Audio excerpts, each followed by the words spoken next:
어려워하는 유형, 개념을 모를 때, 개념이 정확하지 않을 때, 또 어떤 유형이 있나요? 개념이 정확하지 않을 때. 네. 좋네요. 이런 질문 좋네요. 좋죠. 왜냐하면 누누이 말씀드리지만 그 정도 잘하는 애들을 커버할 수 있는 기관 자체가 많지 않아요. 네. 그렇기 때문에 거의 다 와서 만나거든요. 네. 그렇잖아요. 뭐 네. K-팝 스타 이런 데 수상하는 애들 알고 보면 뭐 같은 소속사나 뭐 비슷한 것처럼 네. 그런 거는 맞지만 다른 데보다 더 가혹하기 때문에 다른 데서 되게 괜찮았는데 와서 힘들어하는 경우가 많아요. 어떤 얘기냐면 제가 들었던 친구 중에 자기가 전교 3등을 했어요. 네. 그래서 과학고로 갔더니 네. 반에서 뒤에서 3등이에요. 그러면 이제 그 멘탈을 어떻게 관리할 거냐? 네. 라는 질문을 심각하게 하게 되거든요. 음. 근데 대치동은 그런 의미가 강하죠. 네. 그래서 좀 걱정이 되겠네요. 그럼요. 그거는 진짜 걱정이 네. 돼요. 특히 그리고- 수학은 따라잡는데 네. 무조건 시간이 걸려요. 예외가 없어요. 아. 아무리 천재라고 해도 예를 들면 1-1 기본을 안 했는데 2-1 지나서 3-1을 하는 경우가 거의 없어요. 그렇죠. 계단으로 가야죠. 네, 무조건 계단이니까 네, 네. 시간이 무조건 필요하니까 네. 1년 앞선 애들을 따라잡으려면 네. 쉽지 않아요. 왜냐면 걔도 가고 있거든요. 그러네요. 그러면 엄마들이 사실 이제 현실적으로 가장 많이 부딪히는 부분, 네. 아이가 기본 문제집 기본 초등일 때 복습 문제집을 잘 풀어요. 네. 다 맞아요. 그럼 기대감이 막 생기죠. 네. 심화를 들이밀었는데 막 어려워요. 끙끙 앓는 거예요. 이런 아이 심화 들어가야 돼요? 말아야 돼요?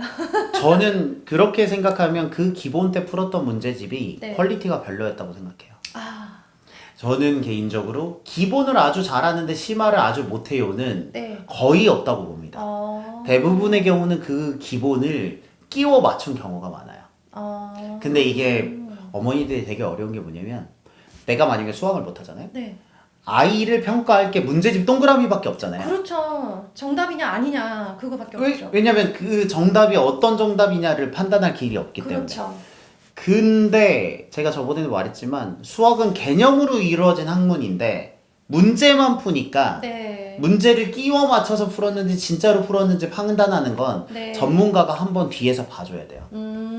그러니까 그 기본 문제들 잘 풀었다는 게 네. 어머니들이 죄가 없는 게 나는 분명히 내가 채점에는 잘 맞았어. 네.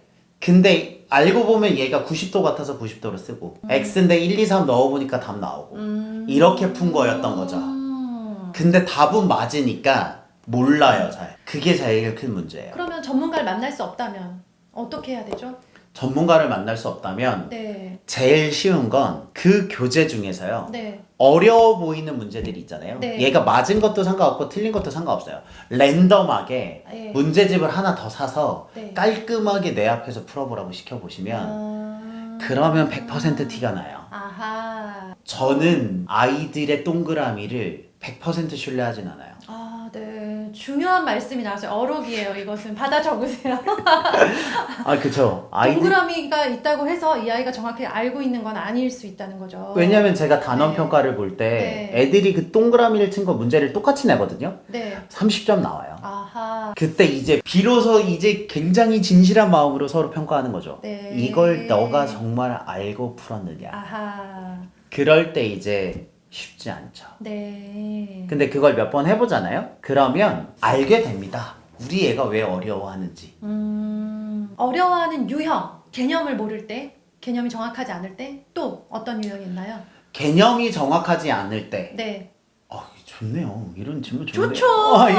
어머니가 물어보니까 훨씬 낫네. 좀 해보세요. 네. 개념이 잘 안 되는 경우가 네. 저는 거의 70%라고 생각해요. 그러니까 개념을 안다고 하지만 문제를 푸는 정도의 아는 거지 얘가 왜 이런지는 모른다가 저는 70이고 나머지 중에 제일 큰 것 중에 하나는 연산이 안 되는 경우. 네. 근데 이 두 개가 제가 봤을 땐 거의 대부분이고 네. 이 두 개를 넘어섰을 때는 연습량이 부족한 경우. 셋. 근데 이 순서를 뒤집으면 네. 망해요. 개념이 안 적으세요.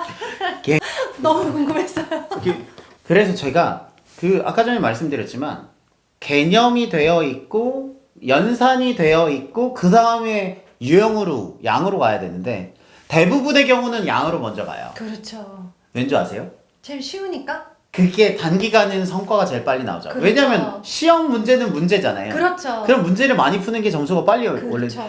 근데 제가 봤을 땐 느낌이 오겠지만 어느 순간 부딪히냐면 양으로 넘을 수 없는 벽이 존재할 때. 근데 그 순간이 됐을 때 이제 넘어가야 되잖아요. 네. 그럼 처음부터 다시 해야죠. 아, 그게 문제죠. 그러면 네. 개념을 알아야 한다고 말씀하셨잖아요. 개념을 안다는 게 달달 외우는 걸 말하는 건가요?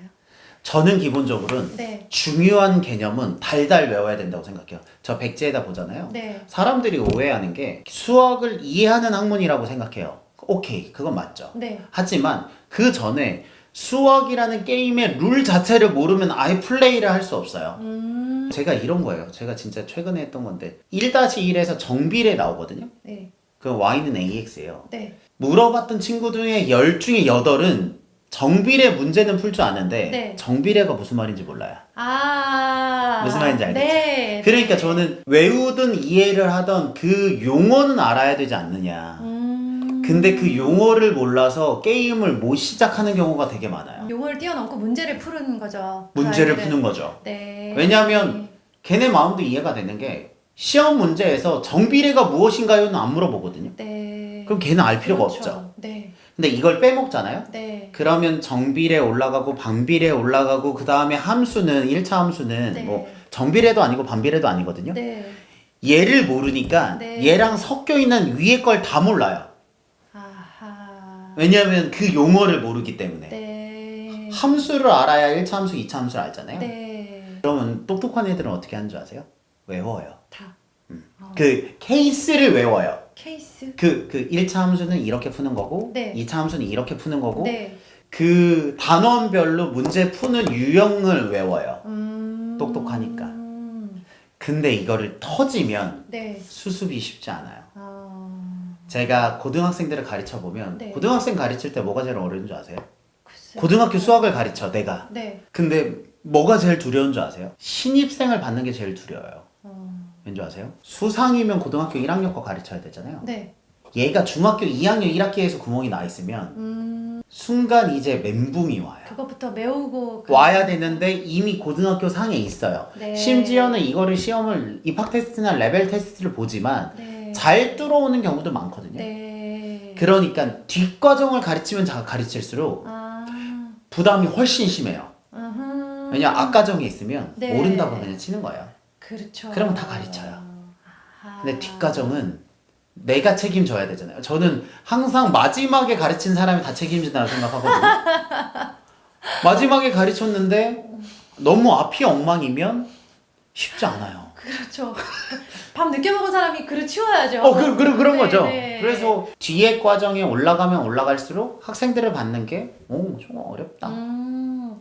그러면 이제 그 구멍난 아이들 음. 어떻게 하시나요? 어떻게 커버하시나요? 저 같은 경우에는 백지 개념 테스트 하잖아요. 네. 다 물어봐서 일단 아까 전에 경기 규칙 만들어야 된다고 네, 했잖아요. 네. 그런 것처럼 제가 만든 교재에 있는 틀로 그 용어들을 하나씩 다 설명한 다음에 그 틀 자체를 외워요. 네. 근데 그게 한 교재에 한 4페이지에서 5페이지밖에 안 돼요. 이게 생각보다 양이 많지 않아요.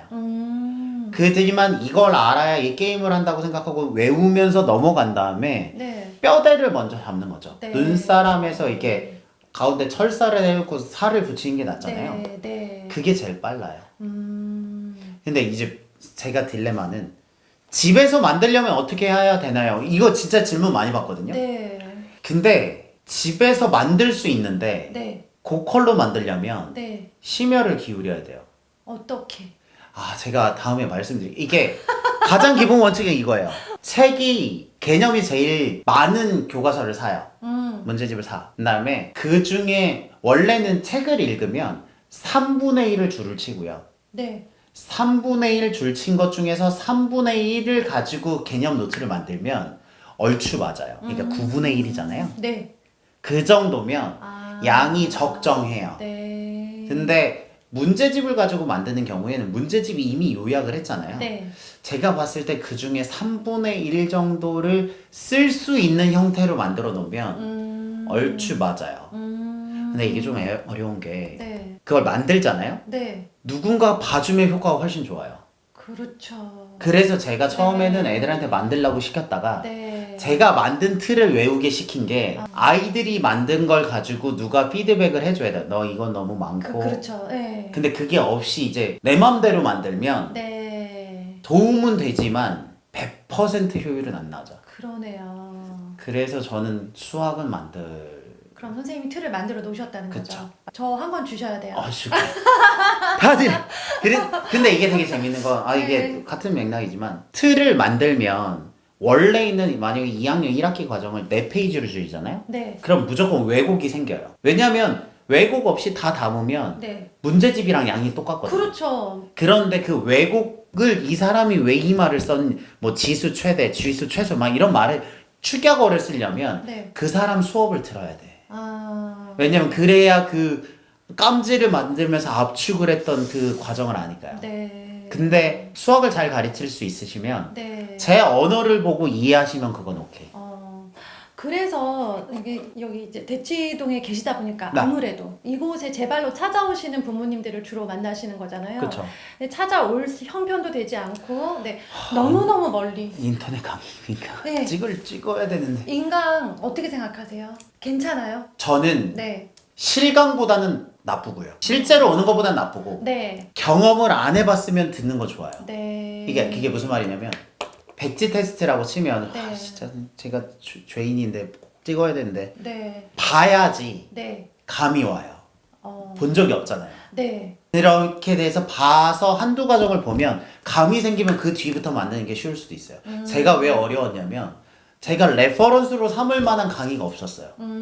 그래서 저는 되게 오래 걸린 거고 네. 제 제자들은 훨씬 쉽죠. 그렇겠죠. 틀이 되어 있으니까. 그래서 네. 제가 만약에 만들면 네. 수학을 어느 정도만 이해하시는 분이 같이 보면 네. 봐요. 어차피 이거 중학교 수학이잖아요. 네. 할만해요. 네. 그러니까 학원에 오면 저한테 오시면 선생님이 그 가이더가 되지만 네.